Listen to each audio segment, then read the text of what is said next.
You ever watch something so good you have to watch it again immediately after because you're so stuck, like you're so blown away by you're like, what did I just watch? You almost forget what you watched because it was so good. You were so glued to every moment. You're like, did I what was that? I have to watch that again.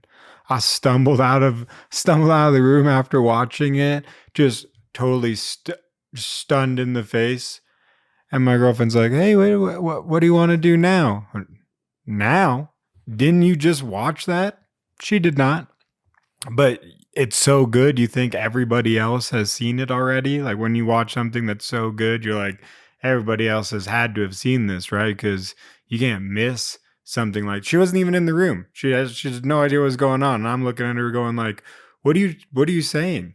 What do you mean what am I gonna do? I'm gonna watch that again. Aren't you? It was too good. No, again, I didn't see it the first time. And didn't you already watch it once? You can't watch it just once. But anyways, this one stuff, actually, let's get into it. Hello, welcome to another One Take. My name's Nick. I take something off the screen, off the page, or out of my head, and we talk about it in the moment. So anything could happen. And today, we're going to talk about, well, that show that I just yammered on about. Moonlight just dropped, and that's some good television. Marvel keeps hitting it out of the park, and I'm going to keep watching it. And I couldn't resist. I know I've said before, you got the week to week to week, and I'd rather just sit and watch it all in one because I can't wait that long. And I tried waiting this time. That was the other thing I tried. I was like, all right, it's only the first episode. It's going to be out for a couple, like, we're going to get an episode a week. Like, let's just wait and kind of like sit down and watch the full thing. That lasted all of 5 minutes before I went, I'm going to go watch this. Actually, I felt bad because usually me and my girlfriend try to watch this stuff together, and I gave her about 10 minutes. I was like, do you no? Okay, well, bye. And I went and watched it. And it was so good. Overall thoughts, real quick. I mean, it was so good. I paused it a minute and a half in because it had, I was so like, this is it. I'm so hooked. In the first minute and a half, no spoilers here, in the first minute and a half, we had it set up in London, and he goes to a museum, and he's got this like he doesn't know if he's awake or asleep, and there's this really cool intro, and with this guy smashing the cup, and you're going what, and pouring it in the shoes, and you're going ouch. And then you're in London and you're in a museum, and immediately, personally, I was like, oh my goodness, I've been there and I've been there. I got super hooked super fast. I was like, all right, cool. I don't care what the rest of this is. I'm excited. London's awesome. I've been to that museum. Cool. And this guy's wearing glass in his shoes. So there's got to be something to that. But look, around here, again, as a recommendation, you watch it if you watch it. Maybe you're not into this stuff. So I'm not really going to talk about the show. I know, shocking. It was great, though. I think I've talked about how cool it was enough.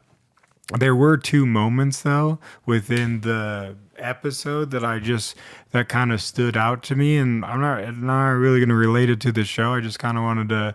I just thought it was really interesting. There's this point where the bad guy is talking to Moon Knight, the guy with a guy, both guys. Steven, not Steven, and he's basically saying, "Hey, like the voice in your head, it never stops, and it's never satisfied no matter how much you try to please it, and you try to you try to cry for help, and it just kind of sounds like you're crying out for wolf." And I know, like in the parable of that, like this guy's got kind of dual personality. I don't think the bad guy knows this, but I think like what like the bad guy is like trying to say is like that inner dialogue that we have in our head that always wants us to go out and do that thing when we should be doing this. Like it's that yeah, I know that would probably be the right thing to do, but there's a Snickers over there, and I had a Snickers yesterday, so I want 3 more now. Like that voice that we often have to fight, and no matter how much you try to feed that voice, like no matter how many Snickers you buy, for whatever reason, that voice is never satisfied. And for when he said that in that little moment, it was just a really interesting, like kind of like phrase to say, because it had kind of dual meanings. Of course, like for him, like for the bad guy talking to the good guy's going through two different personalities. But with like just in general, I mean, he's just talking about like the human psyche and how you can play tricks on your own brain, and there is that voice that kind of wants you to do these things where yeah, it'd feel good in the moment, but it doesn't, there's not that satisfying quench. It always wants more, and it's always telling you, oh no, don't go do hard work or do anything important that you actually want to do and would feel actually empowered if you did them. Go eat a Snickers, sit on the couch, it'll all be good. And it's really hard for that voice sometimes for us to counteract that voice, especially with me, because I really want that Snickers. But just that little phrase really like caught me off balance, and I was just so interested in it, because there's so much to be related in it, and just like the way that the human brain works, and our inner dialogue with ourselves, and how sometimes we especially me, I definitely have that voice where it keeps telling you that it wants this and it wants that and it wants this, and no matter how much you try and give it, like, okay, you've had your Snickers, now can I like read my book or work on my project or do the actual thing I needed to do? No, you want another Snickers, and then 8 Snickers later in a food coma, you're like, oh my goodness, give me ice cream. No. So I'm going way off topic here. I just thought it was really interesting the fact that they had that little like quote, that little conversation, made it, and it makes for a really interesting like bad guy, like this character that's being set up as the villain has a really interesting, dialogue and thought process, and it'll be really interesting to kind of see like how his character had developed and where it's kind of going and what his overall like mission and plan is and how he kind of got there, and just the ideas of how he kind of formulated that thought process of that inner dialogue that we have to fight, on a daily basis, and it's that constant battle of that duality of going of good and evil, and I think that'll kind of play a big piece into this show, which I just thought was super cool, and I kind of got that stuck in my head. The other thing that I thought was really interesting is the actual like is MoonKnight and his dual personality. There's this character that is so terrified of if he's awake or not awake, that while he's in these moments of kind of reasonable safety, he forces himself to stay awake as much as possible to cling on to that relatory like safety net, because regardless if it's real or not, at least in the confines of what's happening around him, he's in a relatively like safe environment. He just goes to work, he comes home, he has his little fish, everything's kind of comfortable, and but with that, he has to play all these tricks to try and stay awake, because he's trying to fight that other side, or want to know like what's real. But what I thought was so interesting about that is there's this moment where we see him kind of like going home when he's done with work, and he puts on this thing where it's like, all right, it's time to stay awake, solve a puzzle, read a book, do all these different activities to engage your brain so that you can stay awake. And what I found so fascinating was he took all that anxious and fear of whether, he was awake or asleep, or or that fear of getting up in the night and wandering around.